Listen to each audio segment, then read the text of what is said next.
नमस्कार वेलकम आम जंगल उपकारिता चैनल तरफ समस्त को स्वागत अभिनंदन जनाऊँगी। ये वीडियो देखुवा भाई मान समस्त को अशेष धन्यवाद प्रथम जनाऊँगी। मुझे आउ एक गछ नहीं आसी जार नाम हूँ अरख गछ। ओडिया में अरख बोली कही था, हिंदी रे आक, मदार, अर्क, अकोया, आकड़ा बोली कही था। इंग्लिश रे फिगुरी फ्लावर कह जाए। साइंस भाषा रे हमर कलोट्रोपिस गिगोटिया कही था। अरख गछरे आंटी ऑक्सीडेंट आंटी इन्फ्लामेटरी गुण थाए एवं यही गछ कटा घा ठीक करे बहुत साहाय्य करिथाए, बहुत सक्षम थाए। अरख गछर पत्र रे कलोट्रोपिन परी जैविक थाए, यह जहाँ फल दरज को कम कर ठीक करता है। अरख गछ दुई प्रकार यथा कृष्ण एवं धवल। धवल अरखरे औषधीय गुण बेसी थाए। अरख गछ सुखिला भूमि देखा मिले, प्राय सबु जगार सुखिला जगार मिले गछ। कृष्ण अरख गछर फूल महादेव ठारे चढ़ाइले महादेव प्रसन्न होइथांती। महादेवंकर अति प्रिय फूल। धवल अरख गणेशंकर प्रिय, गणेश धवल अरखरे प्रसन्न होइथांती। ये गछ किपर चिन्हवा परिचय। अरख गछर उच्चता प्राय आमर 1 मीटर 3 मीटर पर्यंत होता है। यार पत्र 4 इंच रे 6 इंच लंबा होता है। यार कोमल डाल रे पत्र रे पाउंसिया कलर पाउंस परी लगी थाए। पत्र तल भाग पत्र चिकण। अरख गछर डाल कि पत्र को भांगिले एथिरु धला रंगर क्षीर बाहरी थाए। फूल बैगिणी बैगिणी धला मध्य देखा मिले। बैगिणी कलर फूल और धला कलर फूल मिलता है। यार फल हूँ शिमिली फल पड़ी। यार फल तुला बाहर। यही फल पाचिकी सुखी भांगिला पर शून्य उड़ी थाए, माने बहुत हल्का रे। अरख गछरे एंटीसेप्टिक, उत्तेजक, पाचक, पेट दरज निवारक, मारक, फुला सूजन विरोधक, प्लीहा दाग बाबासिर कुर्मी एवं श्वासर उपयोग रे आसी थाए। यार फूल मधुमेह रे विशेष लाभदायक।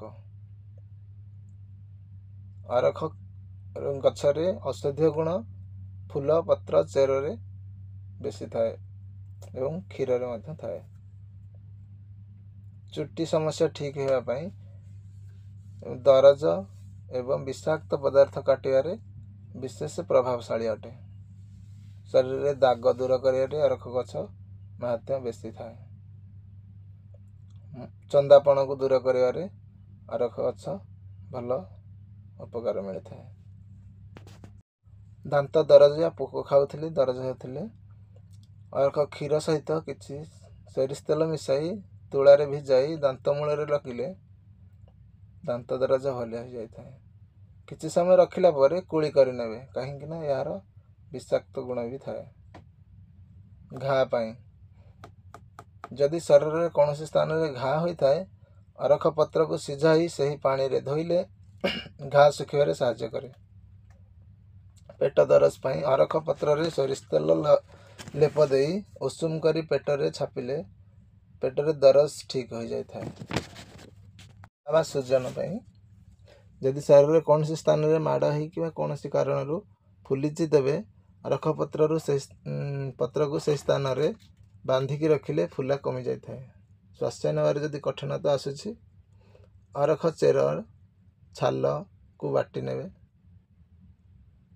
अरख क्षीर को किछि मिसाई एकाठी प्रस्तुत करे चेर छाल क्षीर को एकत्र मिसाई सुखाई देबे। यही गुंड को नहीं बीड़ी पर बीड़ी रे आमर जंदी दर्द दिया होची सेमती करिकी जदि टाणीबे ताले श्वास नेबा कष्ट दूर हो जाए थाए।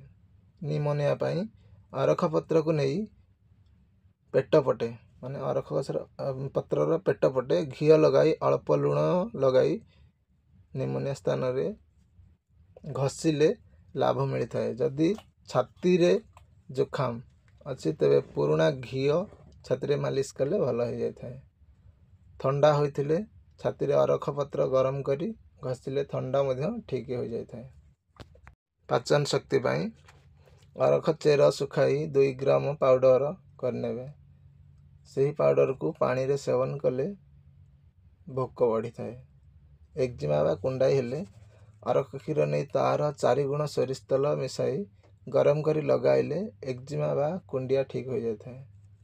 आखि रोग पाई जो आखिरे रोग होइथिबो ताहा जेमति हमर आखि धरा होची आखि फुला होइथिबे ताहा से ही आखिर विपरीत गोड़र वृद्धा अंगुली नखरे अरख क्षीर लगाइले सबुदिन प्रत्येक दिन लगाइले 2 ରୁ 3 सप्ताह मध्य आखि रोग ठीक हो जाए।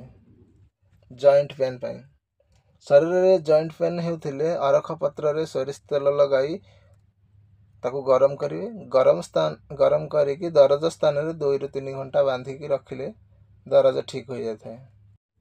अस्थमा पाई 14टी धड़ा अरख फूल को नहीं ता पाखुड़ा काढ़ी नेबे से 21टी गोलमरीच नहीं भल भाव बाटी नेबे यहाँ 21टी बटिका बनईदेवे बटिका बनई सुखेदेवे से बटिया को नियमित सकाळु पानी सह खाइबे। बटिया खाई सारा पर 1 ग्लास क्षीर पीबे यहीपरि कले अस्थमा आजमा ठीक हो जाए। एक्जिमा पाई अरख गछर रस बा क्षीर को सोरिष तेल रे मिसाई यहाँ को फुटाई किछि से हलदी मिसाई प्रयोग कले दाग बा एक्जिमा ठीक हो जाए। मलकंटक पाई मलकंटक फुला फुटकारे अरख पत्र को सुखाई गुंड करिनेबे। मलकंटक एवं कंकड़ा बिछा कामुड़िले कटा घारू पूजा बाहर थिले एही गुंड को से स्थान रे लगाइले भल उपशम मिलता है। अरख गछर फल तुलारे तकिया करी शोइले कान रोग मुंडबिंधा थंडा काश बेकर दरज सब ठीक हो जाए।